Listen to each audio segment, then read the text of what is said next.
Welcome to section 3.4 of the CASEL curriculum. What does a capacitor do in a circuit? So first of all, what is a capacitor? Well, this is an example of a capacitor. And you can see it kind of looks like a battery, but it's got these two terminals up here. One has a plus sign next to it. The other doesn't have anything, so we can guess that's the negative side. And inside of this is, here's how the basic capacitor works. You've got two conducting plates, so something metallic, connected to wires, but those conducting plates are separated by some kind of insulating material. And the way it works is you can charge up one of these plates, and this device will store the charge. And the way that this thing is made is that these plates can be set up like one way to do it is you can make a big giant plate, and then you can, or a very long one, but make it very thin, and then you can roll it up, and you can stick that roll inside of this thing. So you can end up with plates with a very big surface area stuffed into a little can like this. All right, so that's what they've done. So this thing is basically going to be storing charge for us. And this is the schematic diagram symbol for the capacitor right here. It looks kind of like the battery, but the difference is it's not a thin line and a thick line. It's just two thick lines like that. Okay? So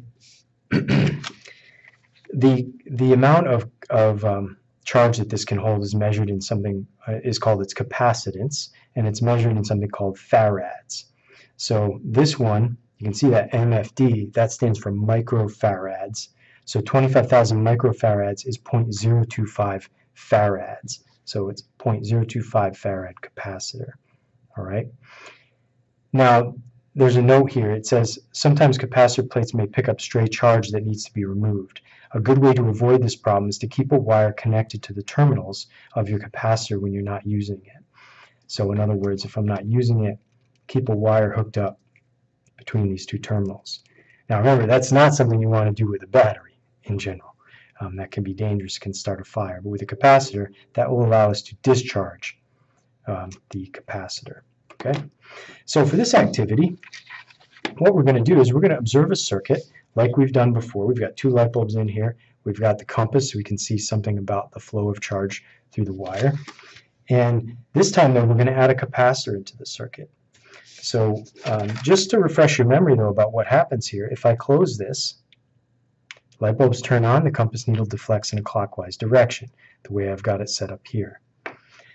To put the capacitor in the circuit, and notice I've got the positive terminal of the battery, then I've got the compass, and then I'm going into the negative terminal of the capacitor, and then from the positive terminal of the capacitor to this bulb, and then into the negative terminal of the battery.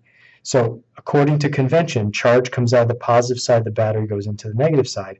So that means that the charge, before it gets into the capacitor, would go over the needle. And what you're going to do is you're going to close the circuit now, and you're going to observe what happens to the needle and the light bulbs.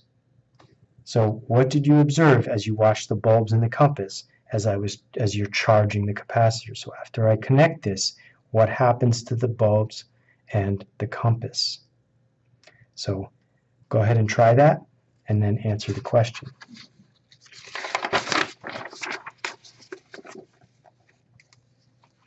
And again, in part 2, you can compare the direction of compass deflection to the direction when there is no capacitor in the circuit. So again, I could take this out and hook it up as the plain old circuit again and test it and see what I've got. And then it says step 3, draw an arrow or arrows on figure 3.5a to show where and in what direction you think the charge moves during the capacitor during the charge process. So go back to this diagram right here and draw arrows showing where you think the charge is going while you're charging it up. Okay? Now in the next step, we're going to charge the capacitor again as we did in step 1 above. Then we'll move the battery from the circuit and close the loop. Do this while holding the wire down on top of the compass, which is taped in place. Okay, what do they mean? Here's what we're going to do. We're going to put the capacitor in the circuit. Okay. we're going to charge it up. All right, so we're going to hook it up to charge it once again, charge the capacitor as you did in step 1. So I would connect this lead here to the battery terminal. Then remove the battery and close the loop. So then what I'm going to do is take out the battery pack. Once I've got the capacitor charged, take out the battery pack and then connect these 2 wires, closing the loop. Then I will write down my observations here. What did you observe as you watched the bulbs and the compass when you were discharging the capacitor? Because that's what it's called. If I connect this, it's going to allow the capacitor to discharge through the circuit. Step 5, you're going to draw an arrow or arrows on figure 3.5b, so that's the second figure here, to show where and in what direction you think the charge moved during the capacitor discharging process. All right, and then once you're done with that, talk to me and I will give you a 0.1 farad capacitor. This is a bigger capacitor, and we're going to try the same thing with that.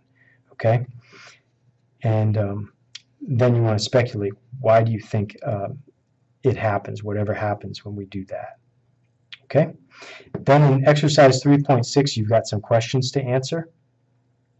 All right, so we can, and if you need any help with those, just let us know.